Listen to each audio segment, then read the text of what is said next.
सर्वे भवन्तु सुखिना। आपकी किस्मत में जो पैसे हैं वो आपकी जेब तक कब और कैसे पहुंचेंगे उसका फ्लो चार्ट बताने आई हूं।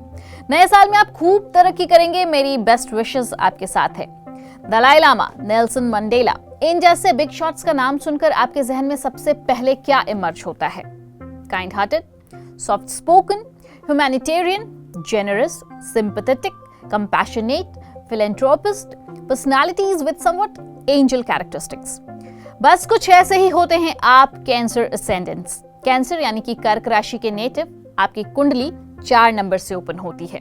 आपका लग्न लॉर्ड होता है मून, जो सोलर सिस्टम में प्लैनेट तो नहीं है पर एस्ट्रोलॉजी में किसी पावरफुल प्लैनेट से कम भी नहीं है।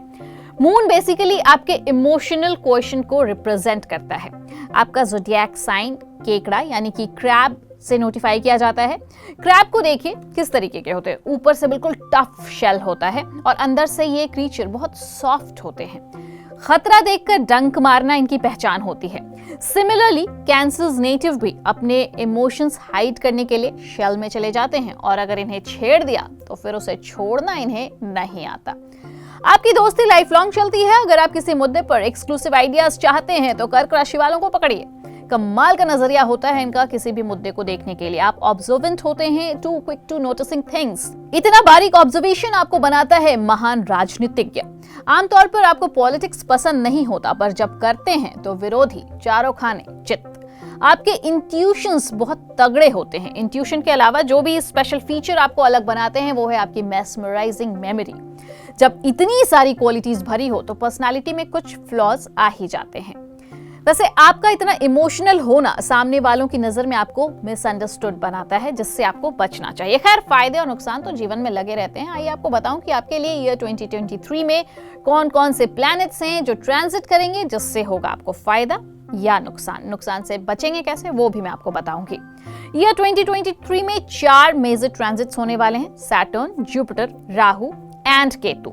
आपकी राशि पर शनि की ढैया लगने वाली है, यानी कि जनवरी 17 से शनि आपके 8th हाउस में ट्रांजिट कर जाएगा। ढैया का असर आपको स्ट्रेस देने वाला होगा। इस स्ट्रेस की वजह से आप अपने करियर के कुछ फैसले लेंगे। आपका ये डिसीजन आपको फायदा देगा। बस आप अपना स्ट्रेस मैनेज कर पाए तो सब कुछ बल्ले बल्ले। आयु तो लंबी देता है पर चूंकि केतु की भी नजर पड़ रही है तो ऑपरेशन वगैरह की स्थिति बन सकती है। नर्वस सिस्टम अफेक्टेड रह सकता है। अक्टूबर के बाद मामला आपको सुधरता हुआ दिखेगा। शनि पॉजिटिव असर दिखाना शुरू कर देंगे और शनि को अगर सुधारना है तो 3 काम कीजिए। पहला, शनि के मंत्रों को चैंट कीजिए। दूसरा, black shoes, undies, nail paints वगैरह डोनेट कीजिए। और तीसरा क्या करना है, कमेंट सेक्शन में जाइए और शनि से कैसे डील करना है इस पर मैंने वीडियो पहले से बना रखी है। उसकी लिंक मैं अभी पोस्ट कर दे रही हूँ। वो लिंक आप देख सकते हैं क्लिक करके, लेकिन अभी मत कीजिएगा। इस वीडियो को फिनिश कीजिए। जब उसके बाद आप कमेंट सेक्शन में पहुंचेंगे अपना कमेंट लिखने, उसके बाद फिर क्लिक कर लीजिएगा। अभी सुन लीजिए नेक्स्ट ट्रांजिट जो कि है जुपिटर यानी कि गुरु का। काफी कुछ बदलने वाला है। ये प्लैनेट आपके लक हाउस से निकल जाएगा और पहुंच जाएगा आपके कर्म भाव में जो कि है मेष राशि। एरीज में जुपिटर कमाल दिखाएंगे और इसका सीधा असर कहां दिखेगा? आपके करियर पर। वर्क प्लेस में खूब पूछ बढ़ने वाली है। हर बड़े मामले पर आपकी ओपिनियन मांगी जाएगी। कई बार आप इरिटेट भी हो जाएंगे, लेकिन परेशान नहीं होना आपने। रादर आपको ये सब कुछ एंजॉय करने की आदत डालनी है। आपके फादर के रुके हुए काम भी बनने लगेंगे। जुपिटर अपनी 3rd साइड से आपकी कुंडली के 2nd हाउस को देखेंगे।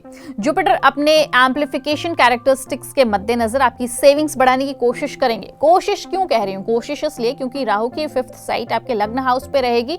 तो क्या होगा कि आप चाह कर भी वो सेविंग्स नहीं कर पाएंगे जैसे आप कर सकते थे। क्यों? क्योंकि आपका दिमाग बड़ी सेविंग्स की भूख दिखाएगा और बड़े के चक्कर में आप छोटी सेविंग्स भी नहीं कर पाएंगे, उस पर भी आफत आ जाएगी। अपने माइंड का मास्टर बनिए तो कुछ बात बने। इसके बाद इस साल का जो मेजर ट्रांजिट है वो है राहु और केतु का। राहु और केतु एक ही डे, डेट और टाइम पर ट्रांजिट करते हैं।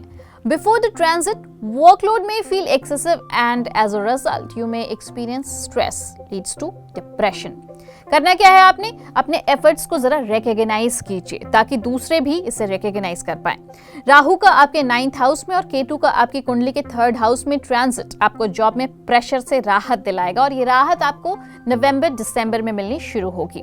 ये समय आपको आपके फादर और छोटे भाई बहनों और साथ ही साथ आपके बिलव्ड से भी दूर करेगा। इस दौरान आप खुद का कॉन्फिडेंस कम मत होने दीजिएगा।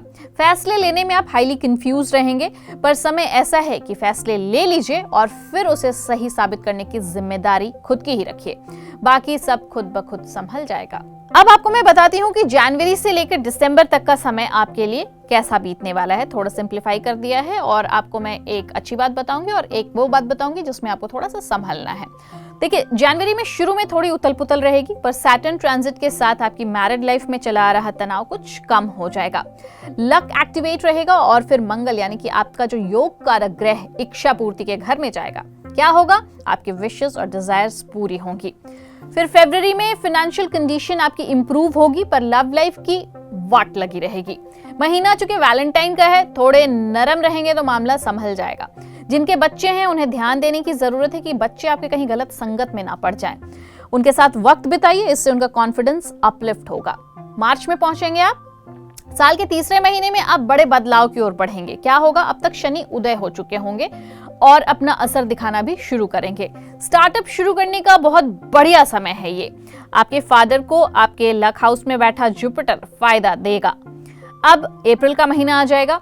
एंजल प्लैनेट जुपिटर इस महीने ट्रांजिट करने वाला है और इसका ट्रांजिट आपको जॉब में देगा ट्रांसफर। नई नौकरी होगी, टैलेंट दिखाने के मौके भी होंगे। सीनियर्स को आप अपना मुरीद बना लेंगे अपने काम से।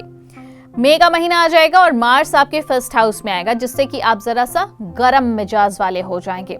एडवर्स इफेक्ट कहां दिखेगा? आपकी मैरिड लाइफ पर। तो बहसबाजी की तो सोचिएगा भी मत। जो तुमको हो पसंद वही बात करेंगे, यही मोड आपको ऑन रखना है। बाकी तो आपकी जैसे तैसे कट ही जाएगी। इस महीने प्रॉपर्टी खरीदने की आप पहल कर सकते हैं। अच्छी बात यह है। जून का महीना आएगा। जून में क्या है? तो 7 समंदर पार जाने की तैयारी करने वाले इस महीने अपने ड्रीम डेस्टिनेशन को फ्लाई कर सकते हैं। एक्सपेंसेस हाई बने रहेंगे। कारोबार की ग्रोथ रैपिड रहेगी। आपके किड्स कुछ खुशखबरी आपके लिए लेकर आएंगे। अब आ जाएगा महीना जुलाई का। जून के बाद अब ये मंथ आपका बैंक बैलेंस सुधारता हुआ दिख रहा है।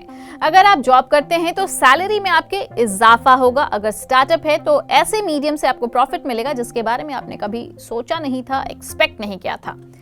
कपल्स अपने बीच में वो मैं वाली सिचुएशन में पड़ने से बचिएगा, नहीं तो झगड़े बढ़ेंगे, दूरियां भी आएंगी।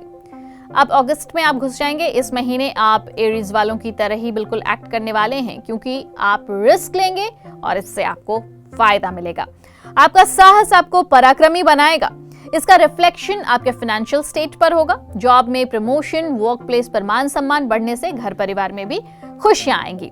अब आ जाएगा सितंबर। पिछले महीने बढ़ी हुई पॉपुलैरिटी का खामियाजा इस महीने भुगतना होगा। वर्क प्लेस पर एनवी करने वाले नेमेसिस कुछ कॉन्स्पायर कर सकते हैं।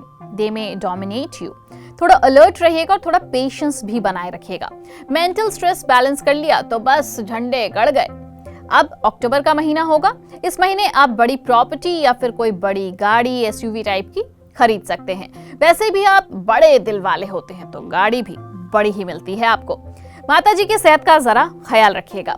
नवंबर का महीना आएगा तो नवंबर ये वो महीना है जिसके लिए आप कब से इंतजार कर रहे थे। राहु का ट्रांजिट बस हुआ ही है और इस वजह से आपका 10th हाउस यानी कि करियर हाउस अब आजाद हो गया है। अब आपको करियर में सडन जंप्स नहीं मिलेंगे, बल्कि थोड़े टाइम के बाद स्मूथ एंड प्लान ट्रांजिशन आएगा। लक थोड़ा कम एक्टिवेट रहेगा पर काम रुकेंगे नहीं। अब आप पहुंच जाएंगे दिसंबर यानी कि साल के आखिरी महीने में, तो work place, family, married life सब पटरी पर लौटता हुआ फील करेंगे आप।